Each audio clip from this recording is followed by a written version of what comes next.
로 이분을 정식으로 모시도록 하겠습니다. 우리 서울대학교 남성현 교수님의 강연 약 1시간 정도 이어질 텐데요. 여러분 큰 박수로 맞이해 주십시오.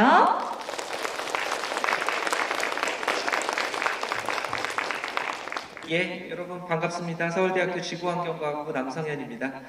예, 여러분들 혹시 어디 지면이나 화면을 통해서 저를 봤을 수도 있고 아니면 처음으로 오늘 여기서 여수에서 처음 만나는 학생들도 많이 있을 것 같은데 하여튼 오늘 이렇게 만나는 자리가 굉장히 소중하고 의미 있고 뜻깊은 자리라고 생각을 합니다. 혹시 저를 처음 보는 학생들 있어요? 완전히 처음 지면이나 화면이나 아니면 아까 기차에서라도 못 봤다 뭐 이런 정말 처음 보는 사람 한번 손 들어볼까요? 꽤 많네요. 네. 예, 그러면 조금 더 자세히 소개를 할게요. 네. 저는 서울대학교 지구환경과학부라 그랬는데 저희 서울대학교는 그 자연과학대학 안에 이 지구환경과학부 이렇게 있고요. 지구환경과학부는 말 그대로 우리가 사는 지구의 환경을 교육하고 연구하는 곳이잖아요. 그래서 지구는 바다만 있는 건 아니에요. 그래서 하늘, 땅, 바다, 해양, 아니지, 하늘, 대기, 땅, 지질, 바다, 해양 이렇게 세 가지 전공이 주로 이렇게 돼 있고 거기 이제 교수님들이 다 계신데 우리 해양 쪽에는 저는 당연히 그 중에 해양이고요. 예, 해양 쪽에 12분의 교수님이 계세요. 파트별로 해양 물리, 해양 화학, 해양 생물, 해양 지질. 여러분들이 잘 알고 있을 것 같은데 해양학이 워낙 종합과학이니까 바닷속에 있는 물리적인 것, 화학적인 것, 생물학적인 것, 지질학적인 것 다 하잖아요. 그러다 보니까 우리는 여기 파트별로 3분씩 그렇게 해서 12분이 계시고 저는 그 중에 해양 물리 쪽이에요. 그래서 물리해양학자 이렇게 분류된다 이렇게 생각하면 되고요. 물리해양학자인데 그 해양학을 연구하는 방식에 따라서 우리가 또 실제 배를 타고 바다에 가서 현장 관측 데이터를 얻고 그런 데이터를 분석하는 방식의 과학자가 있고 또 어떤 시뮬레이션을 하든가 컴퓨터로 아니면 어떤 랩에서 익스페리먼트를 하든가 실험하거나 그런 형태로 연구를 할 수도 있잖아요. 그래서 저처럼 이렇게 바다에 실제로 가서 관측 데이터를 얻고 하는 그런 과학자를 우리가 현장 관측 해양과학자 이렇게 이야기합니다. 그래서 앞부분은 제목에 앞부분은 그렇게 설명이 되고요. 근데 오늘 제가 이번 여러분들하고 만나는 이 자리에서 드릴 얘기는 전공에 대한 얘기가 아니에요. 그래서 해양학적인 얘기는 거의 없고 삶에 대한 이야기에 빅점이 맞춰져 있습니다. 저도 어떻게 준비해야 되나 좀 고심을 많이 했었는데 딱 20여 년 전 같아요. 제가 여러분 지금의 여러분 같이 그런 때가 20여 년 전 90년대 후반이었는데 그때 이제 진로에 대한 고민도 많고 뭘 할까 이런 생각들을 많이 할 때인데 이제 그때 해양과학자로서의 삶을 선택을 하고 지금까지 한 20여 년 이렇게 왔잖아요. 전문가로서 과학자로서 또 이제 대학에서 교수로서 연구도 하고 교육도 하고 이제 이런 일을 하고 있는데 자, 그 20여 년간에 제 경험을 그냥 여러분들하고 나누면 될 것 같더라고요. 그게 여러분들에게 도움이 될 것 같아서 여기 해양과학자의 꿈과 도전 그랬는데 여러분의 꿈과 도전 앞으로 20여 년 그거에 참고가 될 수 있는 그런 이야기들을 들려드리려고 합니다. 그래서 먼저 이제 현장 관측 해양학자 아까 배 타고 다닌다 그랬으니까 배 타고 다녔던 것들을 좀 여기 표현을 해봤어요. 저기 이제 위에 있는 연구선이 이 여러 연구선 중에서 저기 스크립스 해양연구소라고 미국의 샌디에고 캘리포니아 있죠. 거기서 이제 운영하는 연구선 중에 로저 르벨이라는 연구선이 있는데 이 연구선의 항적을 아래 여기 그림을 그려놓은 거예요. 한 몇 년 동안. 한 6, 7년 정도 기간 동안에 이 배가 이렇게 돌아다닌 항적을 나타낸 건데 샌디에고가 어딨냐면 여기 포인트가 흐려서 잘 안 보일 수도 있겠네요. 여기 캘리포니아 미국 서부의 제일 남쪽에 캘리포니아 있죠? 여기 저기 캘리포니아 저기 샌디에고 저기가 모항이니까 저기서부터 나와서 저기 하와이도 가고 이쪽 남빙양 이런 데도 가고 인도양도 가고 저기 우리나라 주변에 저기 남쪽에 많이 갔죠. 일본하고 우리나라 사이에 동해 잘 알죠? 동해에도 들어갔었어요. 저 배가. 그래서 같이 한미 또 러시아 일본 여러 국자들이 같이 협력을 해서 동해도 다니고 이렇게 여러 나라를 이렇게 다니면서 조사를 했더니 배가 있는데 이 배에 항적이 있고 거기 아래 이제 사진들은 저도 그렇고 동료들하고 주로 스크립스 연구소에 있을 때 동료들인데 같이 이렇게 찍었던 사진들 연구선 안에서 찍거나 여러분들 이런 승선 경험들이 혹시 있어요? 네, 우리 뭐 선상실습 이런 과목들도 있잖아요. 우리 해양 전공에서 그죠? 혹시 배를 타본 적이 있는 사람? 그러니까 연구선, 네. 저 유람선이나 이런 거 관광선 말고요. 연구선 타본 경험이 있는 사람? 네, 자신 있게 드세요. 네, 아니 아까 여기 뭐지? 5장의 문화상품권을 주셨는데 앞으로 적절하게 이제 활용하도록 하겠습니다. 네, 예, 그래 좋아요. 예, 연구선 타본 적이 있는 사람도 있고 없는 사람도 있고 한데, 자, 이 연구선 안에서 이렇게 뭐 생활을 하면서 바다에다가 관측 장비들을 막 설치하고 이런 데이터들을 얻고 뭐 이런 것들을 하는 게 이제 현장 관측 해양과학자의 어떤 활동 모습이죠.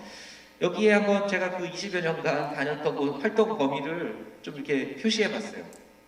바다에다가 활동 범위 표시하면 좀 웃긴데 해적이 아닌 이상 바다에 활동 범위가 있기는 어려운데 하여튼 좀 표시를 해봤어요. 연도별로. 그 초록색이 이제 제가 여기 한국에 우리나라에 있을 때 미국 가기 전, 그 다음에 갔다 온 다음에 여기 서울대학교에 와서 이제 연구를 하는 동안에 다닌 활동 범위고, 빨간색은 이제 거기 아까 스크립스 해양연구소 가서 미국에 있으면서 활동했던.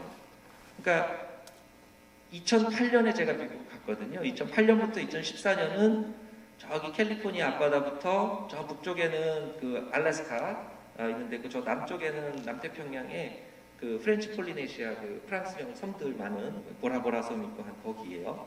그 다음에 저쪽 대서양 쪽에는 열대 대서양에 보면은 서쪽에 그 카리브해, 또 바베이도스 막 이런 섬들이 있어요. 캐리비안 그쪽에서부터 저 서아프리카까지 이렇게 열대 대서양을 횡단하면서 관측하고 뭐 이렇게, 그게 2008년부터 2014년까지 활동했던 거고, 다시 돌아와서는 이 초록색. 그러니까 초록색은 보면은 우리나라 주변 이렇게 바다에도 동그라미가 돼 있죠. 그게 98년부터 2007년까지 제가 학생 때부터 대학원 있고 석사, 박사 이렇게 할 때도 한국에서 박사를 받았어요. 예, 그렇게 박사를 하면서 대학원에서 여러 가지 활동했던 게 우리나라 주변 바다인데, 그때는 막 대양에 나가서 그런 먼 바다에 나가서 이렇게 활동하고 연구선에 승선할 기회가 없었어요. 키오스트에는 연구선이 있었는데 이제 우리 대학에는 그런 것들을 활용할 기회가 그때는 없었어요. 근데 지금은 돌아오니까 키오스트의 연구선을 활용해서 대학에서도 같이 이런 인도양도 가고 태평양도 가고 이렇게 활용할 기회들이 있어서 작년 20년까지 2015년부터 2020년은 이런 데서 이렇게 활동을 했고, 그 다음에 제일 아래 여기는 뭐냐면 내일 강의해 주실 분 중에 여기 극지연구소에서 오셔서 양은진 박사님 강의를 해주실 건데, 저희 극지에서 많이 가는 곳이에요. 저기 남쪽 남극대륙 앞에 남극 연안에도 갔는데, 그거는 2019년 12월 25일에 배를 타고 남극을 간 건 아니에요. 승조원분들만 배를 타고 가시고, 우리는 뉴질랜드까지 비행기 타고 가서 이제 뉴질랜드에서 연구선에 옮겨 타요. 그리고 남극 조사를 다 하고 다시 뉴질랜드로 와서 이제 비행기 타고 오는데, 뉴질랜드에서 저기 이제 저 위에 있는 게 세빈 연구선 아라우노죠. 남극 주변은 결빙 해역이니까 일반 연구선으로 운항하다가 얼음에 갇혀서 고립되면 큰일 나요. 조난 나가잖아요. 그러니까 이제 세빈 능력이 있는 연구선으로 우리가 연구를 하죠. 그래서 저 아라우노에 승선했던 게 2019년 12월 25일 재작년 크리스마스였어요. 그때 타서 남극 조사를 이렇게 마치고 저기 이제 막 남극 빙하 앞에 가서 찍은 사진이죠. 그 조사를 다 하고 돌아오니까 20년 작년 2월 28일 겨울 방학을 딱 2달을 썼어요. 그래서 다행히 겨울 방학이니까 우리 수업에 지장이 없었죠. 그래서 2달 동안 남극 가서 조사를 하고 왔어요. 그러니까 이런 식으로 이제 활동하는 게 현장 관측 과학자인데, 근데 이제 올해는 코로나 상황도 있고 크루즈가 여러 가지 막 밀리다가 일정이 조율되고 하다가 일정도 못 맞추고 제 개인적인 사정도 있고 그래서 올해는 제가 크루즈에 한 번도 조인을 하지 못했어요. 21년에는. 그게 그 20여 년 중에 첫 해, 유일한 해예요. 그전까지는 매년 크루즈 갈 기회가 있었는데 올해는 제가 직접 크루즈 갈 기회는 없었는데, 대신 제가 또 대학에서 이렇게 교육도 하고 있다 보니까 우리 연구실에 우리 대학원 학생들이 또 여기 학부생도 좀 있는데, 오늘 참여한 여기 상덕이도 잠깐 있는데 학부 인턴 하는 학생 포함해서 우리 대학원생이 랩에 있는 멤버들이 올해 여기저기 가서 저렇게 승선조사 활동을 지금 또 하고 있어요.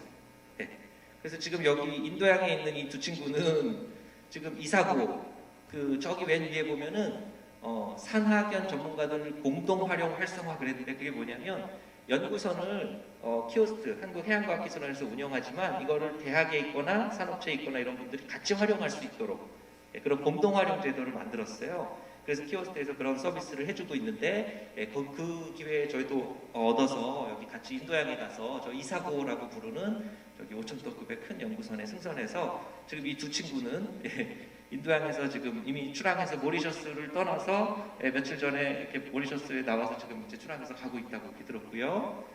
그 다음에 어저께 출국한 이 세 사람은 이 세 친구는 남극으로 저 아라오노타로 남극으로 갔어요. 뉴질랜드로. 지금 좀 아까 카톡 받았는데 뉴질랜드 호텔에 이제 뉴질랜드 비행기 타고 도착해서 이제 격리하고 있다고 들었어요. 그러니까 격리 기간이 끝나면 아라오노를 타고 다시 남극으로 가서 조사를 하고 다시 돌아올 거예요. 세 친구는 거기 가 있고 여기 5명 저 친구들은 지난주에 돌아왔어요. 동해도 조사를 하고 있었고 그 전에 또 지난달에는 동중국해 조사하고 있었고 또 동해 연안에도 가서 조사를 하고 오고 일단 막 조인한 이 두 친구 빼고는 다 올해 생산 조사를 해서 여기저기 크루즈들을 이렇게 가고 왔어요. 자, 이런 게 이제 Seagoing Scientist의 활동 모습이죠. 배를 직접 타고 바다라는 현장에 직접 간다. 그래서 현장 관측 과학자다. 현장 관측 해양 과학자다. 그렇게 말하는 거거든요. 그러면 여기서 이제 제일 중요한 질문, why? 오늘 강의의 핵심인 질문입니다. why? 왜? 이 왜라는 질문이 여러분들 자연과학을 하려면 제일 중요한 질문이죠. 항상 어떤 것에는 이유가 있잖아요. 그 이유에 대해서 계속 생각하는 것, 이게 중요해요. 자연과학을 하려면. 그럼 현장 관측 과학자들, 해양 과학자들 왜 바다에 가야 됩니까? 뭐 여러 이유를 생각할 수 있을 거예요. 답이 있는 문제는 아니에요. 저마다 다를 수 있고, 근데 이제 제가 생각하는 답에 가까운 거는 이 책에서 볼 수가 있었어요. 혹시 이 책 본 친구들 있는지 모르겠는데, 강원국의 글쓰기라는 책이에요. 제가 이분하고 뭐 개인적으로 알거나 이런 건 없어요. 근데 이제 우연히 이 책에서 재밌는 부분을 봐서 저기다 오른쪽에 써놨어요. 그래서 지식과 지혜와 지성과 지혜에 대해서 한번 생각해 보면 좋을 것 같은데 조금씩 다르죠. 첫 번째, 지식은 남이 깨우친 것이고 지성은 내가 깨우친 것이고 지혜는 경험이 깨우친 거다. 경험이 중요하죠. 지혜를 얻으려면. 지식은 아는 것이고 지성은 아는 것을 사용하는 것이며 지혜는 스스로 아는 것이다. 스스로 알아내는 것이다. 이렇게 생각하면 될 것 같아요. 지식은 머리로 익히고 지성은 가슴으로 배우며 지혜는 연륜으로 쌓는다. 그렇죠? 그 다음에 지식은 자료에서 찾고 지성은 현장에서 찾으며 지혜는 체험에서 찾는다. 그러니까 여러분들이 해양과학 지식을 얻으려면 자료를 보면 되겠지만 여러분들이 지성과 지혜까지 얻으려면 현장과 체험이 중요하다 하는 이야기를 하고 싶은 거예요. 지식은 책을 얻어서 얻고 지성은 세상을 읽어서 얻으며 지혜는 자신을 읽어서 얻는다. 비슷한 것 같은데 조금씩 달라요. 그래서 여러분들이 해양과학 지식을 얻는 것, 남들이 발표하는 어떤 지식을 그냥 이렇게 알아내는 것하고 좀 구분되는 지성과 지혜 이 부분도 좀 가지면서 우리가 해양과학자 물론 이공계 이학 박사 뭐 이런 여러분들 이학 학위를 하지만 동시에 사회과학적인 마인드와 또 인문학적인 그런 감성도 더 보태면 지성과 지혜를 보태는 데 도움이 될 것 같아요. 근데 거기에 현장이 굉장히 중요하다 하는 이야기를 해주고 싶어요. 그래서 자연과학자지만 해양과학자도 자연과학자지만 세상 돌아가는 거, 사회 돌아가는 걸 좀 알아야 되는데 우리 지금 마스크 쓰고 이렇게 어렵게 만나는 것도 다 이 작년부터 시작된 이 코로나 때문이죠. 그죠? 이 코로나 바이러스 이게 세상을 많이 바꿨어요. 그죠? 팬데믹 상황이 되면서 여러 가지 우리 삶을 바꾸고 있는데 사실은 과학자들이 오래전부터 경고했던 거예요. 기후변화로 이렇게 생태계가 자꾸 이렇게 파괴되고 서식지들, 야생동물의 서식지가 이렇게 바뀌다 보면 우리가 면역력이 없는 바이러스, 그게 신종 바이러스죠. 신종 바이러스들하고 인간이 자꾸 접촉이 많아지니까 감염병 충격이 앞으로 점점 심해질 거다. 그런 경고를 오래전부터 과학자들이 해왔는데 그게 사스 메르스를 거쳐서 이번 코로나에서는 아주 심각하게 우리 인류가 지금 피해를 보고 있어요. 그래서 뭐 최재천 교수님 같은 분들은 그런 이야기도 하시더라고요. 그 열대 그 박쥐, 그 열대 박쥐 종의 서식지가 지구 온난화로 더워지면서 점점 중위도로 올라오면서 그러니까 중국 남부 같은 데가 아주 중요한 서식지로 바뀌고 있대요. 이제 그런 과정에서 거기에 이제 신종 바이러스 뭐 100여 종 이상 이렇게 있는 그런 종에 인간이 더 노출이 되니까 그런 바이러스 이런 감염병 충격이 더 심해지는. 그러니까 이게 사실은 극복이 돼도 감염병 충격은 우리가 기후 문제가 해결되지 않는 이상 앞으로 점점 심해질 수밖에 없다는 거예요. 참 암울하죠. 예. 이런 세상을 알아야 되는데 이게 누가 그런 게 아니라 우리가 그런 거예요. 우리 스스로 인류가. 그렇죠. 인류가 그런 거잖아요. 우리 기후 변화의 원인 한때 논란이 있던 적도 있지만 지금은 대다수의 과학자가 다 인간 활동이 원인이다. 이번 그 IPCC 6차 보고서에는 거의 인간 활동 영향이 원인이 명백하다. 거의 99% 이렇게 이야기하고 있어요. 우리가 그런 거예요. 우리가 이 지구를 그렇게 해서 우리가 살 수 없는 곳으로 만들어가고 있어요. 지구 환경을 너무 심각하게 바꿔서 인류세라는 표현까지 논란이 되죠. 그러니까 새로운 지질학 시대로 지금 홀로세에 살고 있는데 홀로세가 아니라 아예 인간이 바꿔놓은 이 시대는 새로운 지질 시대로 분류해야 된다. 인류세 이런 논란까지 될 정도로 심각하게 지금 우리가 바꿔놨어요. 그래서 이분 돌아가셨지만 알죠? 스티븐 호킹 영국의 물리학자였던 스티븐 호킹 이분 돌아가시기 전에 그런 이야기 많이 했어요. 지구 온난화가 이제는 되돌릴 수 없는 시점에 근접해 있으니까 인류가 멸종할 정도의 대재앙이 불가피하다. 200년 안에 지구를 떠나라. 이분 돌아가신 지 꽤 됐는데 그때보다 지금 상황은 더 안 좋습니다. 지구 환경이 더 악화됐어요. 그럼 우리는 지구를 버리고 빨리 떠나야 되나요? 그 올해 이 억만장자들이 우주 관광, 인간 우주 여행에 이 스타터 그 신호탄을 쏘아 올렸습니다. 막 민간 우주 갔다 오고 막 이런 것들 시도를 하고 있죠. 그렇죠? 그렇지만 아직 우리가 지구를 버리고 떠나서 우주에 가서 살 수 있는 능력은 없어요. 없잖아요. 그죠? 네. 지구를 버리고 떠날 능력도 없는데 그 능력이 없는 것보다 더 중요한 건 우리 그럴 자격이 없어요. 우리가 지구를 이렇게 바꿔놓고 버리고 지구를 떠난다? 그런 자격이 없죠. 자, 에이지 오브 휴머니티 그랬는데 인간의 시대? 이게 우리가 우리 인류 역사를 보면은 온갖 권위로부터 계속 해방되어 온 과정이에요. 고대 그 노예부터 시작해서 중세 이런 거쳐서 왕 이런 거 다 없어지고 이제 우리 민주화돼 있고 굉장히 모든 권위로부터 해방돼서 전례 없는 인류 역사에서 전례 없는 자유를 누렸어요. 그렇죠? 근데 그 자유를 누리면서 물질적으로 풍요로운 세상이 됐는데 그 대가로 지구 환경을 심각하게 악화시켰죠. 해양 환경을 포함해서 심각하게 악화시켰는데 그것에 대해서 누가 책임을 지죠? 자유에는 항상 책임이 있어야 됩니다. 책임을 우리가 져야 되는 상황에 있는 거죠. 자, 이렇게 심각하기 때문에 제가 책을 썼어요. 그래서 이거는 전공서가 아니고 조금 더 그 비전공자들이 볼 수 있는 그런 책을 썼어요. 그래서 왼쪽에 작년에 출판된 게 위기의 지구, 물러설 곳 없는 인간. 물러설 곳이 없다. 우리 지구 환경의 심각한 위기, 자연재해, 기후변화, 환경오염, 자원고갈 이런 이야기들을 하면서 그 마지막 챕터에는 바다 이야기를 써놨습니다. 우리가 살 길은 바다로 눈을 돌리는 것밖에 없다.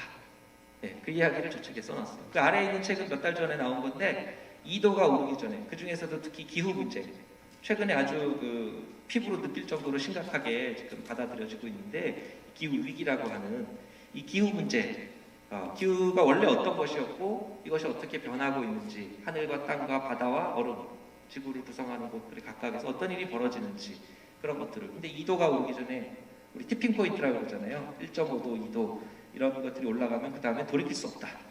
그러니까 그 전에 우리가 빨리 바꿔야 된다. 지구를 사용하는 방식을 바꿔야 된다. 이런 메시지를 전하려고 쓴 거예요.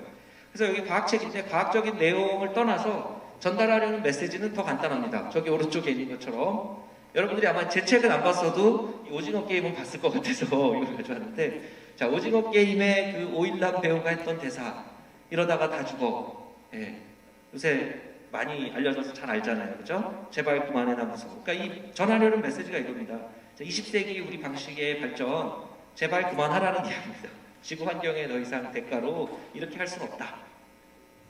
그 이야기를 하려고 이런 책을 썼는데 제가 혼자 이런 이야기를 하는 게 아니고 오래전부터 많은 과학자들이 경고했고 이제는 더 이상 물러설 수 없을 만큼 비상까지 된 거죠. 시급한 문제로. 예, 그래서 그 과학자뿐 아니라 이제 정치인도 저런 이야기를 해요. 우리나라 정치는 아니지만 여기 전 미국 부통령이죠. 엘 고어. 이분이 이제 환경운동가로 변신하셨는데 이분이 이런 얘기를 했어요. We don't have plan B because there is no planet B. 우리가 어떤 계획대로 했다가 뭔가 문제가 생긴 계획을 바꿔야 되죠. 플랜 B로 바꾸자. 이렇게 이야기하죠. 플랜은 B를 만들 수도 있고 얼마든지 차선책을 세워서 항상 대비를 하지만 플래닛은 B가 없어요. 지구는 A만 있지, 플래닛은 A만 있지 B가 없잖아요. 네, 그렇기 때문에 대안이 없다. 우리가 지구를 사용하는 방식을 바꾸지 않으면 안 된다. 지금처럼은 인류가 여기서 생존할 수가 없다. 지속 가능하지가 않다. 그런 이야기를 한 거고요. 여기 아래에는 이 책을 누가 유튜버가 읽어주는 분이 있더라고요. 과학책장이라는 분이. 제가 고마워서 그분의 유튜브 이미지를 하나 가져왔는데 예, 거기에 보니까 이런 장면이 또 나오던데 많은 사람들이 코로나 때문에 지구 환경 위기를 실제로 피부로 느끼고 있는 거예요. 이제 정말 지구 환경이 정말 끝까지 물러설 것 없는 곳까지 갔구나. 예, 그런 거를 우리가 코로나 때문에 피부로 느끼고 있는데 사실은 기후 위기는 코로나하고 비교도 안 될 만큼 훨씬 더 거대한 큰 위기가 되는 거죠. 그게 다가오고 있는 거죠. 그 중에 하나 드러난 게 이제 이런 감염병 충격이었으니까. 그래서 정말 심각하고 이거를 해결하려면 근본적인 지구 사용 방식을 인류가 다 바꿔야 된다 하는 거예요. 그죠? 그래서 우리가 20세기까지는 2001년이 됐는데 21세기가 안 됐어요. 진정한 의미의 21세기는 이번 코로나와 함께 20년 지난 지금 찾아오고 있는 것 같아요. 네. 그래서 20세기 방식을 우리가 20년이나 연장을 했는데 그때 우리가 제일 중요하다고 생각한 거는 경제였어요. 경제. 네. 문제는 경제다. 항상 경제. 물질 성장, 경제 성장. 이게 최우선의 가치였고 그걸 위해서 삭막한 각자 도생의 경쟁, 극심한 경쟁 이런 것들만 해왔죠. 근데 그게 아니라는 거죠. 이 코로나 극복 과정에서 우리가 보고 있지만 지금 이 위기의 지구에서 그런 방식으로 해결이 안 돼요. 공존의 지혜를 찾아가야 되는데 진정한 21세기에서 공존의 지혜를 찾으려면 그런 방식으로 안 된다. 행복도 이제 신자유주의, 인간을 소외시키는 이런 방식이 아니라 생태자본주의, 환경자본주의로 가야 되고 환경, 생태, 안전 이런 경제보다 중요한 가치들이 있다는 것을 인류가 하나씩 깨닫고 있는 중인 것 같아요. 지금이. 그러면 그걸 깨닫고 나니까 그러고 나서 이제 해양과학으로 다시 돌아와서 보니까 해양과학이 너무나도 중요한 것이 됐어요. 인류에게. 그래서 유엔에서 이런 거 한 적이 없는데 처음이에요. 올해부터 10년을 유엔의 해양과학 10년이라고 했어요. 유엔의 물리학 10년 이런 거 없고 유엔의 화학 10년 이런 거 없어요. 유엔의 생물학 10년 이런 거 없습니다. 유엔의 해양과학 10년을 하겠다고 유엔에서 선언을 했고 이제부터 10년간은 인류가 바다의 과학적 원리를 알아내는 것이 인류 생존에 너무나도 중요한 문제가 됐다는 거예요. 그런 해양과학을 여러분들이 하게 된 거예요. 축하드립니다. 지금 이 유엔 해양과학 10년은 우리가 단순한 그냥 과학적 호기심에서 바닷속에 이런 게 신비로우니까 그냥 연구한다. 이제 이걸 넘어서서 인류의 생존에 쓰일 수 있는 굉장히 중요한 그런 과학적 발견을 해야 되는 곳이다. 이겁니다. 해양이. 그래서 The science we need for ocean we want. 이거 해석할 수 있는 사람. 이거 사용해야 돼서. 이거 해석할 수 있는 사람. 자, The science we need for ocean we want. 저쪽에 학생. 크게. 우리가 원하는 해양을 위한 우리가 필요한 과학. 정확하게 해석을 했습니다. 자, 여기 문상. 이따 끝나고 찾아가세요. 자, 정확하게 해석을 했어요. 자, 우리가 원하는 바다를 위해서, 우리가 원하는 대양을 위해서, 해양을 위해서 우리가 필요로 하는 과학을 하자. 그냥 내 호기심으로 하는 연구도 중요하지만 우리가 원하는 해양을 갖기 위해서 이런 연구를 해야 되는데 어떤 바다를 원하느냐? 이겁니다. 7가지. 2030년까지 우리는 저런 바다를 가져야 된다. 첫째, 깨끗한 바다. 오염 문제 풀어야 되죠. 두 번째, 건강하고 회복력이 강한 바다. 해양 생태계가 살아있고 건강하게 유지가 돼야 됩니다. 세 번째, 예측 가능한 바다. 바다의 변동들을 우리가 다 이해를 해서 해양 환경이 어떻게 바뀔지 예측하고 알아내고 예보하고. 네 번째, 안전한 바다. 바다에서의 모든 활동들이 안전해야 되죠. 그렇죠? 사고가 없어야 되고요. 해양기인으로 일어나는 여러 자연재해들 우리가 미리 경보하고 대비할 수 있어야 돼요. 자, 다섯 번째, 지속 가능하고 생산적인 바다. 우리가 수산자원으로 활용하는 그런 생물들이 또 바다에 많이 있잖아요. 우리 식량 안보 부분에도 기여를 해야 되고요. 여섯 번째, 투명하고 접근 가능한 바다. 자, 누구나 바다의 그런 데이터들, 바닷속 환경 이런 것들을 알 수 있는 그런 데이터 포털이 만들어져야 되고, 일곱 번째, 바다는 또 우리에게 힐링의 공간이기도 하잖아요. 영감을 주고 함께하는 그런 바다. 2030년까지 우리가 원하는 바다가 저런 바다인데 저런 것을 위해서 해양과학의 역할이 그 어느 때보다도 중요한 시기가 됐다. 그런 해양과학을 하는 여러분이 되면 좋겠습니다. 자, 해양과학을 어떻게 하느냐? 자, 이제 현실적으로 그러면 박사학위를 일단 해야 되죠. 박사. 과학자가 원래 박사가 꼭 있어야 과학을 할 수 있는 건 아닌데, 요즘에는 이제 과학 활동을 하는 현대 사회에서는 과학 활동을 하려다 보면 스스로 어떤 독립적인 연구를 할 수 있는 자격이라 그럴까요? 이제 그런 자격의 기준을 우리가 박사로 이렇게 평가를 하는 거기 때문에 대학원에 가서 박사학위를 받아야 됩니다. 박사. 근데 이학 박사죠. 공학 박사도 아니고 의학 박사가 아니에요. 의학 박사, 메디컬 닥터랑 우리 달라요. 공학 박사랑도 달라요. 자, 이학 박사는 PhD라고 그러죠. PhD. 뭐의 약자예요?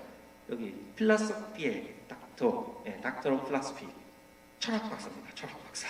옛날에는 수학, 과학은 다 철학이었죠. 자, 철학 박사.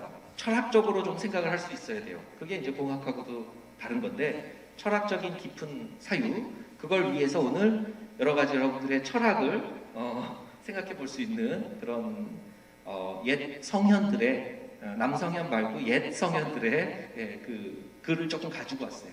그래서 그걸 놓고 같이 한번 생각을 해볼게요. 자, 우리가 과학기술이라고 하는데, 과학하고 기술은 사실 동전의 그 앞뒷면처럼 서로 붙어있지만 서로 완전히 다른 곳을, 반대 방향을 보고 있는 그런 거예요. 과학기술. 과학하고 기술 완전히 다른 겁니다. 과학하고 공학이 다른 거예요. 왼쪽은 과학이고 오른쪽은 공학이에요. 자, 결과는 비슷해 보입니다. 이게 포크를 이렇게 그 컵하고 이렇게 수직으로 되게 포크가 이렇게 돼야 되는데, 공학은 그냥 뭐 원리 이유 상관없어요. 저 목적만 달성하면 돼요. 포크가 옆으로 이렇게 수직으로 서야 된다. 그걸 달성하기 위해서 테이프로 막 감아서 저렇게 하는 거죠. 달성했어요. 근데 과학은 그게 아니에요. 이 안에 원리를 알아야 돼요. 우리는 눈에 안 보이지만 여기서 지금 작용하는 힘을 생각을 하고 있고, 무게중심이 어디에 있고, 그렇기 때문에 정력학적으로 어디에 있으면 이게 평형 상태가 돼서 저렇게 유지가 될 수 있구나. 그 원리를 생각하는, 왜 그럴까 생각하는, 그건 과학이죠. 그래서 여기 카르만이 한 이야기가 여기 위에 있는데, 자, Scientists study the world as it is. 과학자들은 세상을 있는 그대로 그냥 연구합니다. 우리는 해양과학자는 해양을 있는 그대로 연구하는 거죠. 바닷속에서 어떤 환경이다, 이게 어떤 변화가 있다, 바닷속에 어떻게 생겼다, 무슨 일이 벌어진다. 세상을 그대로 있는 그대로 이해하려는 게 해양과학자인데, 자, engineers, 공학자들은 create the world that never has been. 세상에 없던, 전에 없던 그런 세상, 전에 없던 세상을 만들어내는, 청테이프를 써서 이렇게 하듯 전에 없던 세상을 만들어낸 건 공학자들이에요. 왜? 뭔가 어떤 문제를 해결해야 되니까, 그죠? 공학적인 해법을 찾기 위해서는 저런 공학자들이 필요하겠죠. 그렇지만 과학자들은 그런 해법보다도 이 근본 원리, 이 세상이 원래 어떻게 생겼는지, 이것에 더 관심이 많죠. 그게 이제 과학자와 공학자의 차이인데, 우리 해양과학의 예를 들어볼게요. 자, 바다에 나가면 우리 서해안 같은데 보면 조차가 이렇게 있잖아요. 조석 현상 때문에 거기 한 군데서 계속 보다 보면 물이 저렇게 빠질 때가 있고 물이 들어와 있을 때가 있고, 위에 그림은 썰물이죠. 아래 그림은 밀물이고, 물이 빠졌다가 들어왔다가 이렇게 합니다. 자, 이걸 보고 이때 들어갔을 때 나왔을 때 왜 저러는지는 모르겠는데, 하여튼 저것의 에너지가 얼마고 뭐 이거를 어떻게 활용해야겠다, 해수면이 얼마큼 높아지니까 제방을 얼마 쌓아야겠다, 이런 건 다 공학입니다. 해양공학. 근데 해양과학은 뭐냐? 왜 저렇게 물이 빠졌다가 왜 물이 이렇게 들어올까? 왜 여기는 물이 들어왔을 때 해수면이 조비가 물이 빠졌을 때보다 뭐 3m가 더 높아졌을까? 왜 3m일까? 시간이 더 지나니까 일주일 지나니까 이게 1m로 줄어들었네. 왜 조차가 1m로 줄어들까? 3m 됐다가 1m 될까? 왜 그럴까? 왜? 이거에 대해서 생각하는 거는 해양과학이죠. 저기 오른쪽에 있는 것처럼 태양과 달과 지구가 이렇게 일직선으로 있으면은 태양이 당기는 인력이나 달이 당기는 인력, 거기에 이제 원심력도 있으니까 반대편까지 이렇게 부풀어 오른다. 길쭉하게 바닷물이 저렇게 부풀어 오른 상태에서 지구가 자전을 하면 조이가 아주 높아졌을 때가 있고 낮아졌을 때가 있고 조차가 아주 커지겠죠. 그런데 이 밑에처럼 달하고 태양이 서로 일직선을 이루고 있는 반달이면, 상현달이나 하현달이나 반달이면, 이게 달이 당기는 거하고 태양이 당기는 게 서로 상쇄되니까 거의 원에 가깝게 타원이 좀 덜 찌그러지죠. 그런 상태에서 지구가 자전하면 높아졌을 때나 낮아졌을 때나 차이가 좀 줄어들다. 그 위에가 대족이고 아래가 서족이죠. 그런 어떤 조석 현상, 이런 원리, 이해, 이런 것들에 관심을 갖는 게 우리 해양 과학자죠. 해양 공학자하고 완전히 다른 겁니다. 같은 현상을 놓고도 다르게 접근합니다. 그 다음에 이제 또 이런 말이 있는데, 저거는 윌리엄 쿠퍼는 영국의 어떤 시인이에요. 시인인데 이런 이야기를 하셨어요. 자, absence of proof. proof, 증명이죠. 증명이 없는 거. It's not proof of absence. absence를 증명한 건 아니다. 그러니까 존재를 증명하지 않았다는 게 존재하지 않음을 증명한 것은 아니다. 자, 말이 어렵죠. 이게 무슨 말인가? 그 바닷속에서 무슨 일이 벌어지는지 아직 못 해본 게 너무 많아요, 우리는. 왜냐면 바다가 너무 넓고 깊고 굉장히 큰 언더샘플 네이처입니다. 근데 못 해본 게 너무 많은데 우리가 안 해봤다고 해서 거기 아무 일도 안 일어나는 게 아니라는 거예요. 아무것도 없다는 걸 증명한 건 아니다. 안 해봤을 뿐이지. 그렇죠? 그 대상 자체가 굉장히 언더샘플드 네이처입니다. 지구에서 가장 샘플이 상대적으로 덜 되고 있는 그런 네이처다. 이렇게 생각하면 돼요. 즉 그 아래는 괴테가 한 이야기예요. 철학자 괴테 알죠? We are shaped and fashioned by what we love. 우리는 우리가 사랑하는 대상에 의해서 만들어진다. shaped 되거나 fashioned 되거나 다 만들어진다는 이런 말이죠. 그러니까 우리가 어떻게 만들어지느냐, 우리가 어떤 대상을 보면서 사느냐에 따라 우리가 좌우된대요. 그럼 해양과학자는 해양을 대상으로 할 거 아니에요, 그렇죠? 그러니까 우리가 이런 대상에 의해서 우리가 shaped 되고 fashioned 된다. 근데 이 대상은 아직까지 안 해본 게 너무 무궁무진하게 많다. 근데 이 대상이 연구해야 되는 것이 너무나도 중요한 인류의 중요한 과제가 됐다. 유엔에서 해양과학 10년이라고 선언할 정도로 너무나도 포텐셜이 큰 것이에요. 지구과학이라고 하는데 사실 이 구글 어스 이미지의 태평양 부분을 이렇게 보면 다 파랗잖아요. 다 바다. 바다가 더 넓으니까. 태평양이라는 바다 하나만 해도 전 세계 모든 대륙을 다 깎아도 덮지를 못할 만큼 넓고 깊은 바다죠. 이 안에서 바닷물이 움직이면서 또 바닷물만 있는 게 아니죠. 그 안에 여러 가지 그 식물성 플랑크톤들은 광합성을 하니까 산소를 만들잖아요. 그죠? 그게 우리가 숨 쉬는데 필요한 산소의 절반 이상이고 전 세계 지구상 존재하는 물의 97%가 다 여기 있는 거고 단백질 공급도 20% 이상하고 어마어마한 포텐셜이 있어요. 7번 제일 중요한데 기후를 조절하는 것도 바다예요. 우리 마치 대기 이렇게 연구하면 기후 연구하는 것처럼 이렇게 일반에서 혼동하고 하는데요. 사실은 해양이 비열이 워낙 크기 때문에 지구 온난화로 증가된 열의 90% 이상이 다 해양에 흡수되고 있어요. 그 해양에서 바닷물이 순환을 하죠. 돌아다니면서 어디를 데우고 어디를 식히냐에 따라 기후가 완전히 조절이 돼요. 그래서 기후 문제를 우리가 해결하려면 바다를 모르고는 아예 할 수가 없다는 거예요. 굉장히 중요한 그런 것이 바다다. 근데 이 대상을 우리가 연구하는 것이 해양과학자고, 그래서 해양과학자는 바다를 대상으로 하는 자연과학을 하는 모든 학자들을 다 해양과학자라고 하는데 그 대상에 의해서 우리는 쉐이프되고 패션이 된다. 그렇게 이야기할 수 있어요. 자, 이거 유명한 말인데 파스텔가 남긴 말인데 이거 혹시 해석할 수 있는 사람? In science there is no border, but a fatherland of scientists. 우리말로는 들어봤을 텐데 해석할 수 있는 사람 있어요?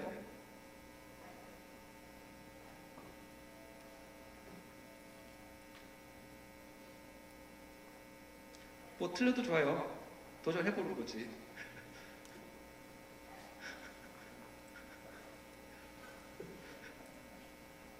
아 이거 너무 어렵나 보다. 그러면 좋아요. 이거를 제가 그냥 얘기할게요. 파스텔가 한 명언인데 과학에는 그래서 노 보더, 보더 국경을 말하는 거예요. 국경. 각 나라별로 국경이 있잖아요, 그렇죠? 과학에는 국경이 없다. 그러나 Fatherland of Scientists, 과학자에게는 조국이 있습니다. 그렇잖아요. 우리가 과학이라는 건 인류 보편의 과학적인 지식이잖아요. 그런데 그 과학 활동을 하는 사람들은 과학자잖아요. 저도 해양과학자지만 대한민국의 해양과학자지 제가 일본의 해양과학자가 아니잖아요. 미국의 해양과학자가 아니잖아요. 그렇죠? 네, 대한민국의 해양과학자죠. 과학자에게는 조국이 있습니다. 그래서 과학 활동을 하는데 이게 영향을 받아요. 영향을 안 받을 수가 없어요. 예, 그래서 혹시 여기 남학생들은 또 군 문제에 대해서도 궁금하니까 저는 군 복무를 서울대 대학원에 있을 때 전문연구요원으로 복무를 했는데 그때는 좀 기간이 길었어요. 그래서 복무 기간 중에 박사학위를 받아버렸어요. 그랬더니 전직을 해야 된대요. 그래서 어디로 전직을 했냐면 여기 국방과학연구소라는 곳에 전직을 해서 거기서 나머지 복무 기간을 채우고 예비군도 거기 가서 하다가 미국에 이제 출국했어요. 네. 그랬는데 자, 좀 애국심을 가져야 된다는 얘기예요. 해양과학자도 자기 국적이 있기 때문에 국가관이 있고 조국을 사랑하는 마음이 있어야 되겠죠. 더군다나 우리는 국민의 세금을 받은 그런 정부 주도의 연구개발 과제들을 많이 한단 말이죠. 프로젝트를. 국가관이 있어야 돼요. 그래서 저는 이제 동해 연구를 많이 했는데 여기 김윤배 박사님하고 같이 이런 책을 미국에 있을 때 쓴 건데 이런 책을 냈었어요. 이 김윤배 박사님은 아주 독도 사랑이 남다르신 분인데 예전에 우리 인터넷 있기 전에 통신 시대가 있었어요.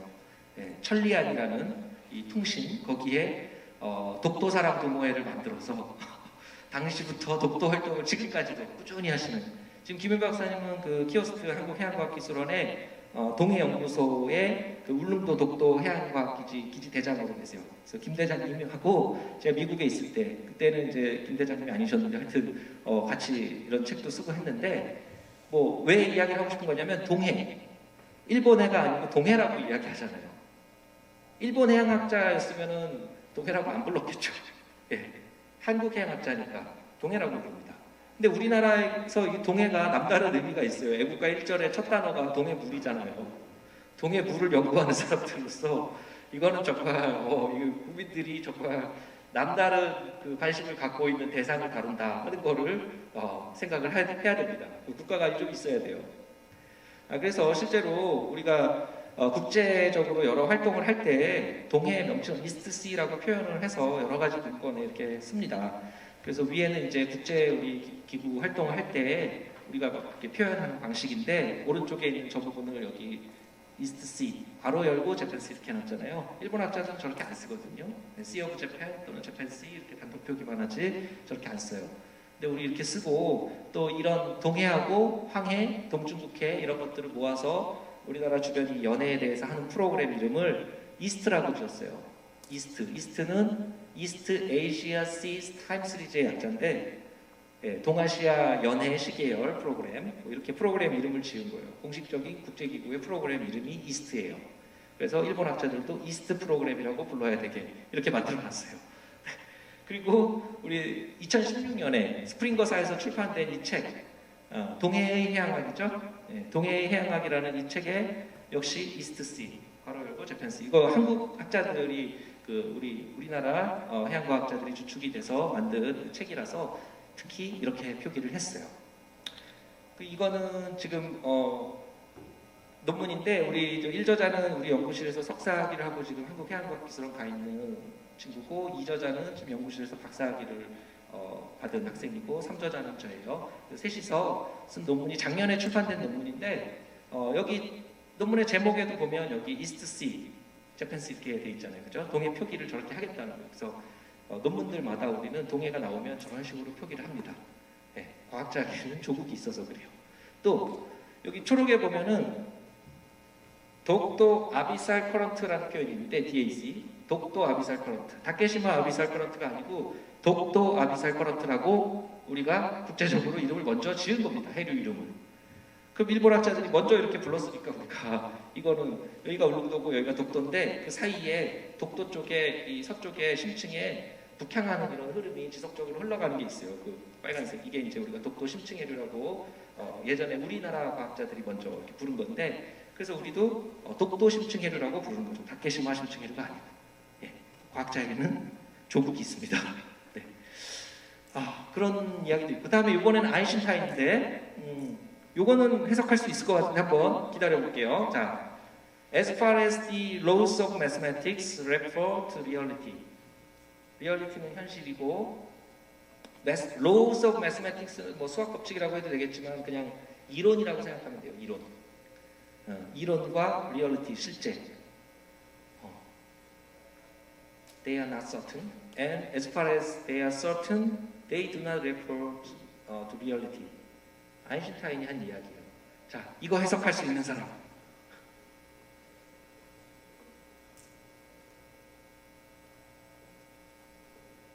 할 수 있을 것 같은데.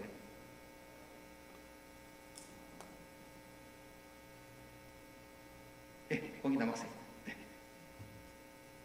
수학의 법칙이 현실에 참조할 때 그들은 불분명했지만 그들이 확신을 가졌을 때 그들은 더 이상 현실에 참조하지 않았다. 좋아요. 예, 맞은 걸로 할게요. 네, 이따가 끝나고 찾아가세요. 예, 좋습니다. 자, 수학 법칙, 그러니까 이론이에요, 이론. 우리가 이론적으로 뭐 이렇게 물리 법칙 이런 것도 우리 해양과학 같으면 바닷물이 움직이는 거니까 유체 운동을 기술하는 유체역학 방정식이 있잖아요, 그렇죠? 그런 이론으로 리얼리티 현실을 실제를 이야기를 할 때 그건 항상 분명하지가 않아요. 완벽하게 설명되는 이론이 없기 때문에. 예. 그런데 만약에 그게 certain, 완벽하다 그러면 그거는 현실이 아니다, 실제가 아니다. 이론과 실제 사이의 괴리를 이야기를 한 거예요. 우리가 어떤 바닷속의 어떤 환경을 관측하고 해서 데이터를 얻고 막 이거를 우리가 알고 있는 지식으로 해양과학 지식으로 열심히 설명하려고 하지만 그게 잘 설명이 안 된다는 거죠. 불확실하죠, 항상. 예, 이론은 완전하지 않으니까 사람이 만든 이론이라는 게. 예, 그런데 그게 확실하다 그러면 그거는 실제 바다가 아니에요. 그거는 이상적인 바다죠. 예, 이론과 실제는 다릅니다. 그래서 우리가 여러 가지 물리 법칙을 가지고 바닷속에 굉장히 다양한 현상들이 있어요. 물리적인 현상만 해도 저기 X축의 공간 스케일이 밀리미터부터 hundreds of thousands of kilometers, 예? 수백 킬로미터 이렇게 공간 규모가 굉장히 다양하고 시간 규모도 Y축에 0.1초부터 뭐 만년, 천년, 만년까지 시간 규모도 다양하고 그 안에 여러 가지 해양 과정들이 저렇게 있죠. 이게 동시다발적으로 벌어지면서 바닷속의 환경을 복잡하게 만들고 있어요. 그거를 우리가 알고 있는 유체역학적 지식, 저런 유체 운동을 설명하는 뉴턴 제2법칙부터 막 이런 걸 가지고 바닷물의 움직임 이런 것들을 다 설명할 수 있느냐? 안 된다는 거예요. 그게 설명할 수 있으면 그거는 적절한 가정에 의해서 이런 가정을 하면 이럴 때는 이렇다. 근데 그거는 실제 바다는 아니죠. 이상적인 바다라는 겁니다. 자, 그래서 물리해양학에서는 어떤 바닷물이 어디로 흘러갔냐, 왜 거기로 갔냐, 그 영향이 뭐냐 이런 3대 질문을 하고 있는데 이 과정에서 우리가 이론을 사용합니다. 그렇지만 이론은 항상 완전하지 않다. 그러면 이번에는 이제 더 재밌는 이야기를 해봅시다. 지두 크리스나 무르티 아마 철학자인가 그럴 거예요. 인도 사람이에요. 사람이 한 얘기예요. The ability to observe 알죠? 아까 관측, 뭐 관찰 이런 거 without evaluating 평가하는 거잖아요, 그렇죠? 자, ability to observe without evaluating is the highest form of intelligence. 이거 해석할 수 있는 사람.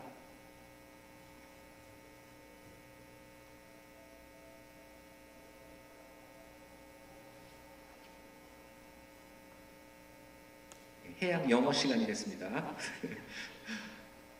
어려워요. 근데 해석할 수 있을 것 같은데 ability to observe without evaluating is the highest form of intelligence. intelligence는 뭐 지식이라 그럴까, 지석이라 그럴까 이렇게 번역하면 되겠죠. 자, 누가 해볼까요? 틀려도 좋아요. 저기 뒤에. 평가하지 않고 관측하는 것은 가장 최고 수준의 지성이다. 맞아요. 좋습니다. 맞아요. 평가하지 않고 관측하는 능력.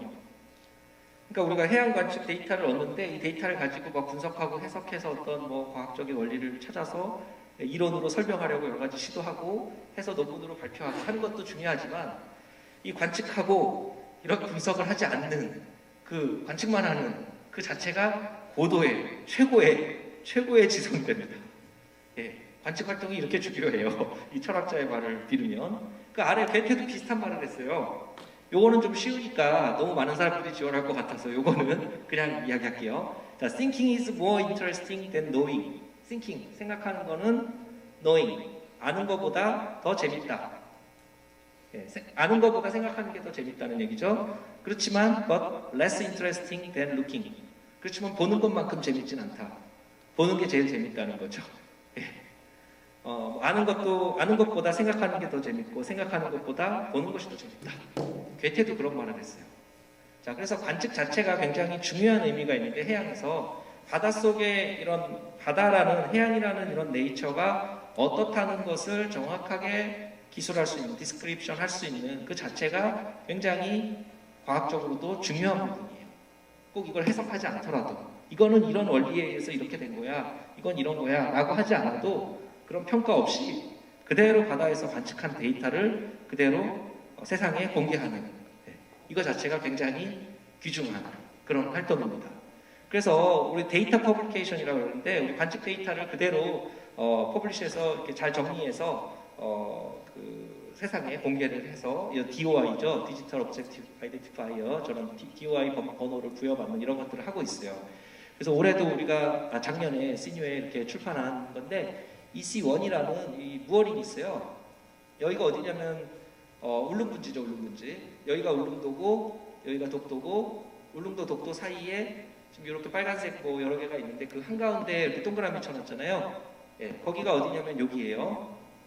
북쪽의 깊은 데하고 남쪽의 깊은 데하고 서로 연결되어 있는 울릉 해저 간극이라고 하는 울릉분지하고 북쪽의 일본 분지를 심해해서 연결되어 있는 그런 길목이기 때문에 여기를 지키는 게 중요해요. 길목. 그래서 길목에다가 이런 걸 설치해 놓은 거예요. 이렇게 여기 무거운 기차 바퀴가 아래 있고 위에는 이제 계류선이 있고 양성 구력이 있는 부위들을 막 달아서 중간중간 센서들을 놓고 그래서 이거를 계속 넣어놓고 측정합니다. 시간에 따라서 어떻게 변하는지, 수온이 어떻게 변하고 유속이 어떻게 변하고 이런 것들. 그런 데이터를 막 수집을 하다 1년 정도 지나면 다시 가서 이걸 전체를 회수하고 새로운 걸 하나 더 넣어놓고 와요. 그런 식으로 계속 유지하죠. 1년, 2년이 아니고 10년, 20년 이렇게 유지를 했어요. 96년부터. 그래서 96년부터 2020년 작년까지 수집된 자료를 정리한 거를 올해 21년도에 출판을 한 거예요. EC1 데이터를. 그래서 데이터를 누구나 저기 사이트에 가서 다운로드 받을 수가 있는 거예요. 이렇게 20년 남짓 기간 동안 여기서 어떤 데이터가 기록이 됐는지 이런 것들을 누구나 받아볼 수 있게 공개를 하고 있어요.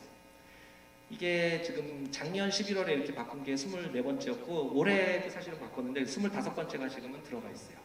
자, 근데 이런 데이터를 관측한 그 자체가 중요하기 때문에 그대로 세상에 공개를 하는 거죠. 물론 정리를 해야 되죠. 오류라든가 이런 것들은 정리를 해서 공개를 합니다.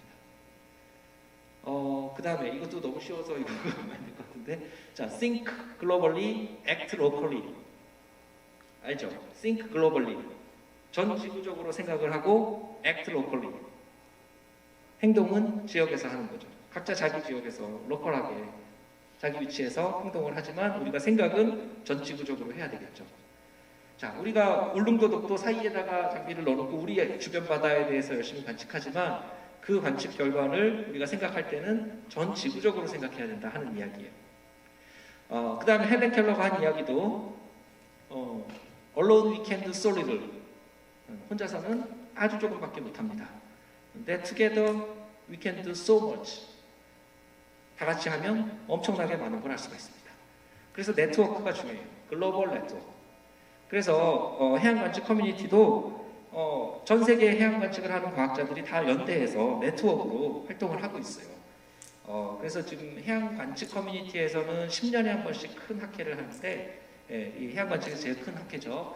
2019년에 그러니까 2009년에도 했고 99년에도 했고 2009년에도 했고 지금 2019년에 최근에 마지막 그 해양 관측 오션스 옵저베이션이 약자인데 오션 옵스 19 이런 행사를 했었고 이 그 커뮤니티 해양 관측 커뮤니티에서 그 나왔던 이런 여러 논의들을 다 모아서 최근에 특별호로 책을 발간을 했어요.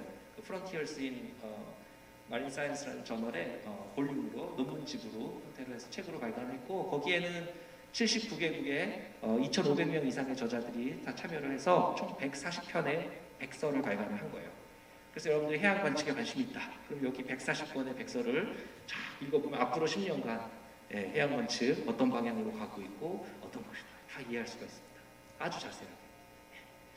그 여러 가지 다양한 무인 해양 관측 플랫폼들을 쓰고 있어요. 그 아까 연구선 타고 활동한 거 말씀을 드렸는데 연구선뿐 아니라 여러 가지 무인 관측 플랫폼들이 많아졌죠. 거기에 또 여러 센서들이 또 개발이 많이 되고 해서 그런 것들을 이용해서 다양한 이 해양 관측 네트워크가 이렇게 구성이 돼서 전 세계적으로 데이터를 수집하고 있고 이거는 그 예로 전지구 해양 관측망의 예인데 이게 21년 12월 6일부터 9일이니까 3일 기간이에요. 3일 동안에 전 세계 바다에서 들어온 데이터 수를 보여주는 건데 총 4,851개 플랫폼에서 400만 개 이상의 데이터가 3일 만에 들어왔다는 거예요.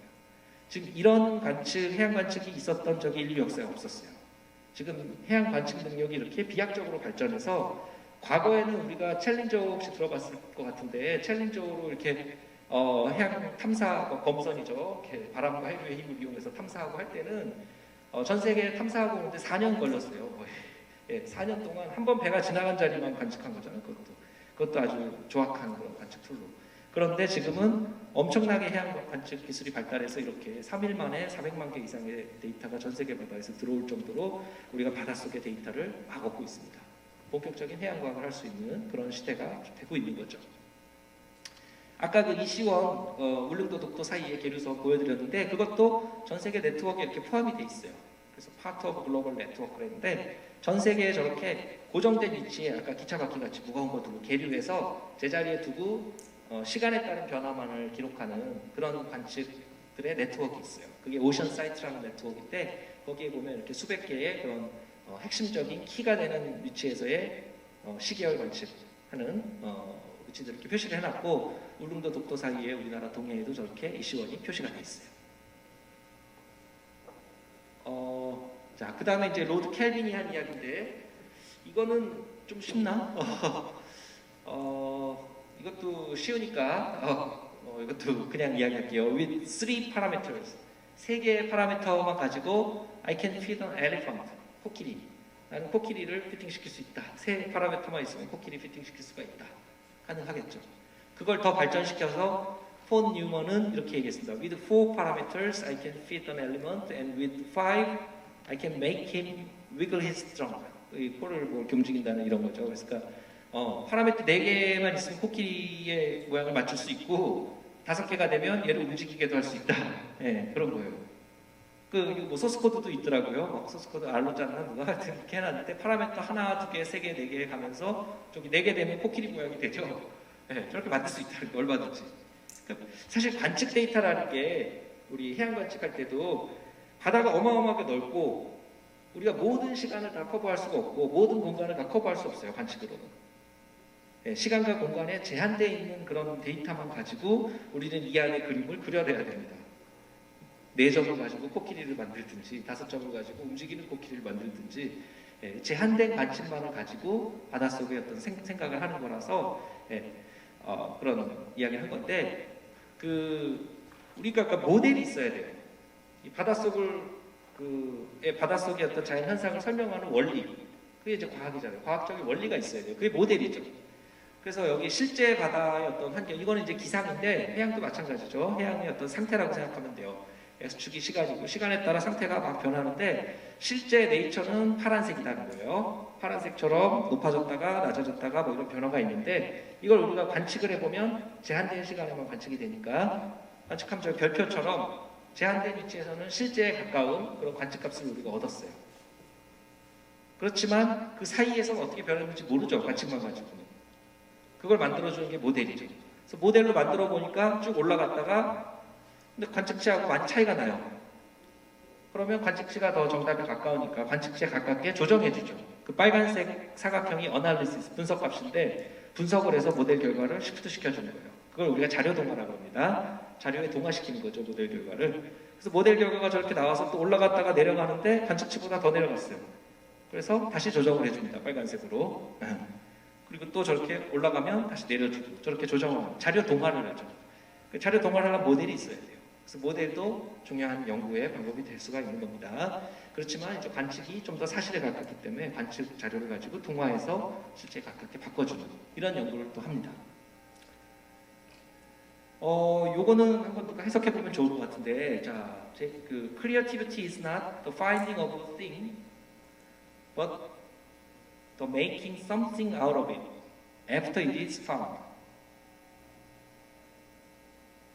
자, 어떤 것을 finding하는 것이 아니라 creativity, 창의력은 after it is found, 발견된 다음에 something out of it. 그거로부터 어떤 거를 만들어내는 거, 그죠? 네. 자, 해석해 볼 사람. 네, 저기 여학생. 네, 네, 네 위에 거.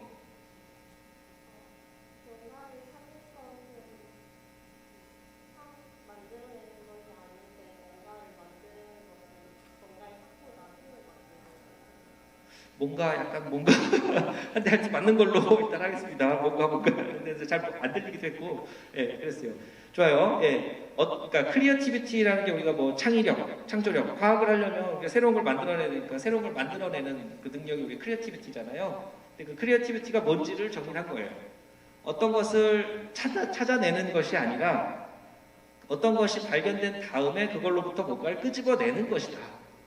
예, 그러니까 찾아내는 것 자체가 아니고 그 찾아낸 것에서부터 뭔가를 끄집어내는 것, 그게 이제 창의력이라는 거예요, 그죠? 밑에 그 마셜 프로스트도 비슷한 이야기를 했어요. The real voyage of discovery. 디스커버리, 발견하는 거죠, 발견의 여정, 뭐 항해. 그러면 실제 발견의 항해라는 거는 consist not in seeking the new landscape. 그냥 새로운 풍경을 보는 것에 있지 않다. 그냥 이 발견에 가는 과학적인 발견을 하는 과정이 그냥 새로운 풍경을 보는 것에 있는 게 아니라 but in having new eyes. 네, 새로운 시각을 갖는 것에 있다. 그냥 어떤 풍경이 보인다고 이거는 어디서 찍은 거지? 모리셔스에서 찍은 사진인데 여기 그림자가 있잖아요. 그림자. 예, 어떤 그냥 풍경을 보는 걸로 그 풍경을 보는 것에 있는 게 아니라 그 풍경 속에 지금 여기에 누가 사진을 찍고 있구나 이렇게 하고 있구나. 예, 거기 안 보이는 그 그림자를 통해서 그 이면에 있는 걸 발견해내는 거.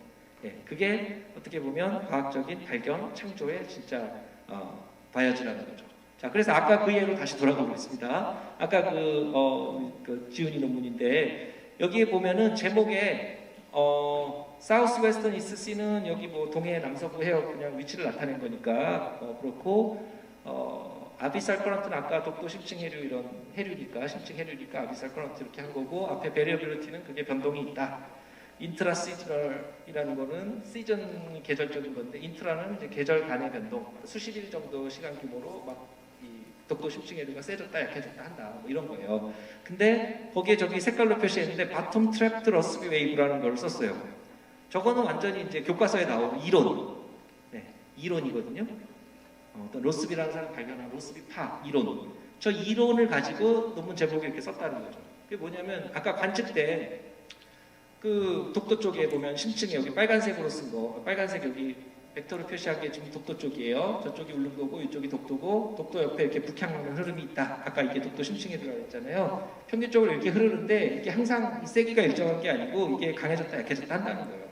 그래서 관측을 해보면 이렇게 시기에 따라서 북향유가 대체는 우세하지만 약해질 때도 있고 반대로 흐를 때도 있고 뭐 이렇게 변동을 하죠. 그게 계절간 수십 일 정도의 시간 규모로 저게 막 세졌다 약해졌다 한다는 거예요. 근데 그거는 관측 자체예요. 그렇죠? 관측한 결과 그냥 바닷속에 이런 일이 있다. 평가하지 않고 발견된 거를 그대로 기술한 가장 최상의 지성으로 표현한 거예요. 근데 거기에 이제 과학적인 창의력을 덧붙여서 아래에 이런 이론적인 어떤 막 식을 넣고 저 원리를 설명합니다. 바텀 트랩드 러스비 웨이브 이런 과학자가 이런 얘기를 했는데 저런 웨이브로 이 특성이 설명이 된다. 뭐 이런 것들을 붙인 거죠. 네. 그런 것들이 어떤 창의력에 해당되는 것이다. 그런 게 과학활동이다. 그렇게 얘기를 하는 거예요. 자, 근데 아까 그 1저자도 학부 졸업하고 대학원 막 입학해서 석사 과정 때 저 논문을 쓴 거고 석사 학위 논문의 내용이 있고 물론 2저자는 또 박사 과정 중에 한 거지만 그 친구들이 그냥 맨 땅에 저런 걸 할 수는 없잖아요. 예.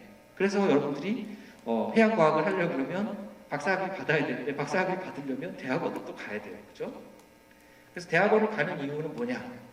그거를 아이작 뉴턴이 잘 이야기를 해줬기 때문에 여기 간디도 이야기를 했지만 가지고 왔어요. 위에 거는 간디가 한 얘기고 아래는 이제 뉴턴이 한 이야기인데 자, 간디는 이런 얘기를 했어요. The best way to find yourself. 당신 스스로를 찾는 최상의 방법. 스스로를 발견하는 최상의 방법은 is to lose yourself in the service of others. 다른 사람들에게 서비스를 제공하는 그런 과정. 자신을 버리고 서비스를 제공하는 과정이 있다. 이거는 뭐 교수나 학생이나 모두에게 해당되는 거예요, 사실은. 그러니까 저도 제 연구를 하기 위해서 막 이렇게 하는 것도 있지만 다른 사람들에게 이런 연구를 할 수 있는 사람들을 연구를 할 수 있도록 도와주는 그런 서비스 이런 게 필요하겠죠. 마찬가지예요. 밑에 아이작 뉴턴은 또 어떤 얘기를 했냐면 If I have seen further, 내가 만약에 더 멀리 볼 수 있다면 그거는 by standing on the shoulders of giants. giant 거인이죠. 거인의 어깨 위에 올라가서 있기 때문에 더 멀리 볼 수 있는 거다. 내가 만약에 거인 어깨 위에 안 올라가고 맨 땅에서 보면 멀리 못 본다는 거죠. 근데 거인의 어깨 위에 올라가서 봐야 더 멀리 볼 수 있다는 거죠.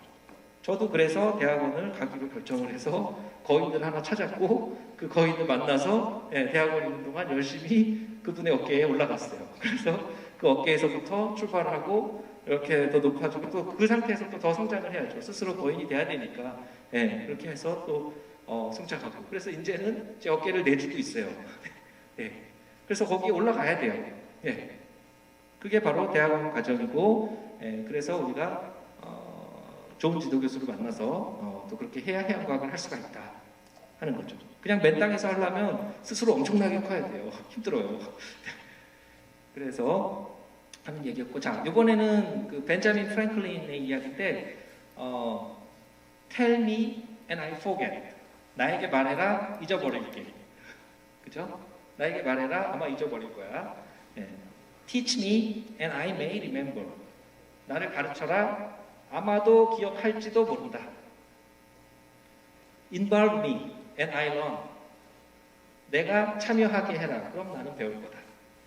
자, 말해준다고 기억합니까? 잘 기억 못하죠? 자, 오늘 제가 강의하면서 여러 가지 이야기를 하지만 금방 까먹습니다, 여러분.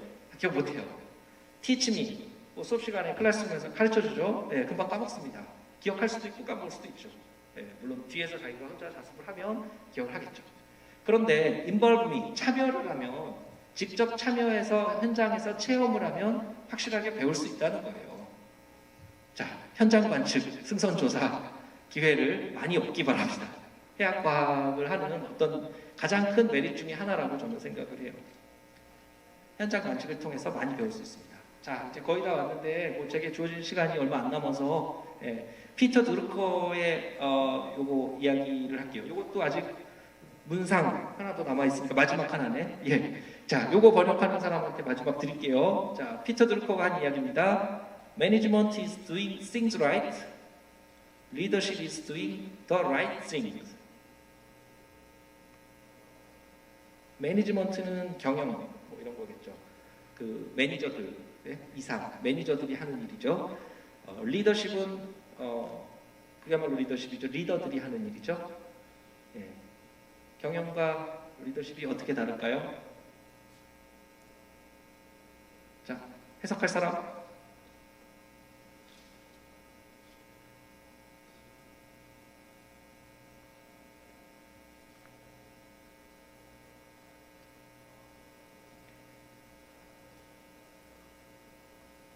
없어요? 마지막.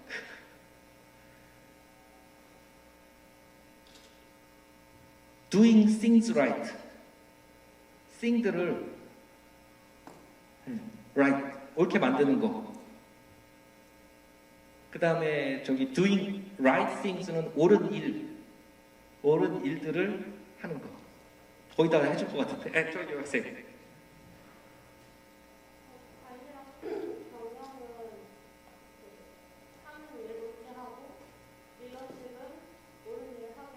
정확하게 말했습니다. 네, 그래요. 빨랐어요. 관리 경영은 일들을 제대로 되게 만드는 사람, 제대로 되게 하는 거죠. 예, 되고 있는 일들을 제대로 되게 만드는 거, 그게 관리 경영이고, 리더십은 제대로 된 일을 하는 것, 이니시에이션, 주도를 하는 것, 그걸 말하는 거예요. 그러니까 여러분들이 해양 과학자도 되고, 여러분들이 또 지성과 지혜도 겸비하고, 그리고 또 세계적인 어떤 리더로서 여러분들이 성장을 할 텐데, 예, 그럴 때 리더가 되려면 제일 중요한 덕목이 right thing을 할 수 있어야 된다는 거예요. 세상을 위해서 옳은 일을 해야 되는 거죠. 자, 옳은 일은 여러 가지가 될 수 있어요. 그런데 유엔에서 우리가 원하는 바다를 위해서 우리가 필요로 하는 과학을 해야겠다는 캐치프레이즈로 앞으로 10년간 해양 과학을 열심히 하겠다고 이렇게 했어요. 예. 그 옳은 일 중에 하나죠. 예. 그런 걸 해야 됩니다. 그래서 마지막으로 제 14대 달라이 라마의 이야기로 끝을 맺으려고 합니다. 자, 달라이 라마의 이야기. 이것도 역시 영어인데 안 어려워요. 한번 봅시다. The planet, 지구죠, 지구. Does not need more successful people. 우리는 더 많은 성공적인 사람들을, 성공한 사람들을 필요로 하는 게 아니에요. 이 지구에 필요한 사람은 더 많은 성공한 사람들이 아닙니다. 어떤 사람들이 필요하냐? The planet desperately needs. 절실하게 우리 지구가 지금 필요한 사람들은 누구다? More peacemakers. 평화를 만드는 사람들. Healers. 고치는 사람들. Restorers. 회복하는 사람들. Storytellers. 스토리 이야기하는 사람들. And lovers of all kinds. 모든 종류의 사랑하는 사람들. 우리 지구에 지금 절실하게 필요한 사람들은 뭐 successful people이 아니고 바로 이런 사람들이다. 바로 당신이 그렇게 될 겁니다. 저는 그래서 이번 강의는 이렇게 하는 걸로 마치도록 하고요. 여러분들이 정말 peacemakers, healers, restorers, storytellers, lovers of all kinds 이거를 겸비한 그런 해양과학자로 잘 성장해 주기 바랍니다. 예, 이상 마치겠습니다. 감사합니다.